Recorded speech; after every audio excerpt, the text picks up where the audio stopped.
Sementara itu, Wakil Presiden RI Gibran Raka Buming Raka gelar pertemuan dengan Kadistik seluruh Indonesia. Dalam rapat, Wapres meminta untuk mengkaji kembali kebijakan zonasi.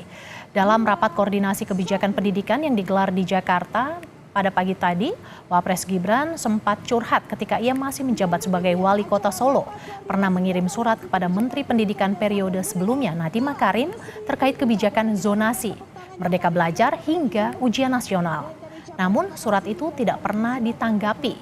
Kini Wapres Gibran meminta kepada para kepala dinas pendidikan untuk mengkaji kembali sejumlah kebijakan sebelumnya, salah satunya terkait dengan aturan zonasi.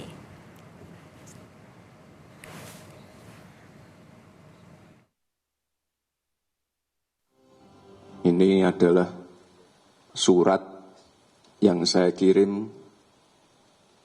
waktu saya masih jadi wali kota. Saya kirim surat ini ke Pak Menteri Pendidikan. Ya, namun kemarin saya cek ke Pak Sekda dan kepala dinas yang ada di Solo, surat ini belum mendapat tanggapan.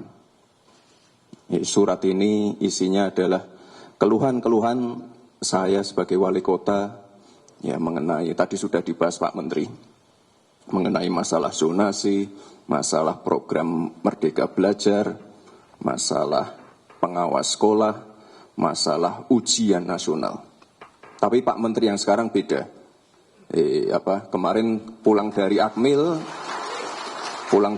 Magelang, kita langsung koordinasi dan kita langsung klik untuk masalah-masalah zonasi ini.